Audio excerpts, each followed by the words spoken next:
The 7-man committee will be headed by Chambogo University Professor Asibo Opundo, deputized by Professor Venesius Bariamureba, the former Makerere University Vice-Chancellor. The committee has been given terms of references to consider, among which to report on the number of available PhD holders in the country by discipline and institution.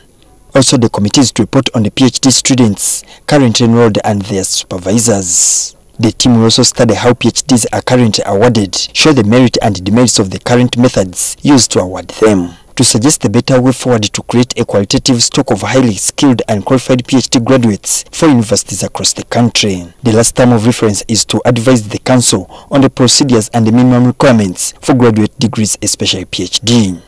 Because past practices and the way now education is delivered have changed. So we want to be abreast. We already have a law and we have guidelines, but we think they could be outmoded.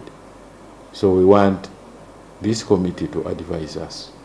The committee, which kicks off its work on the 18th next month, will work for a period of only 10 days. On the 16th of this month, the National Council of Higher Education wrote to the Vice-Chancellor, Kampala International University, expressing concerns over the high numbers of graduates and asked him to stay the awarding of degrees until they are verified by the Quality Assurance Committee. Very few institutions have the capacity to give out all those degrees, particularly in Uganda. The information we have here on the universities is that KIU and even Makerere don't have that capacity.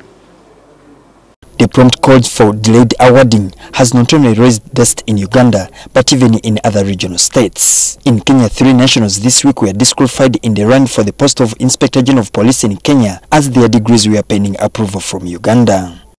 The degrees awarded in Uganda, right, can be checked by the National Council for Higher Education. The degrees from outside Uganda can be equated to Ugandan degrees.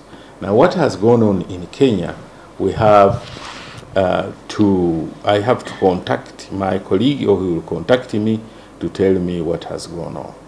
It has also emerged that National Council of Higher Education will soon start verifying the 42 PhD degrees which were recently awarded by KIU to ascertain their validity.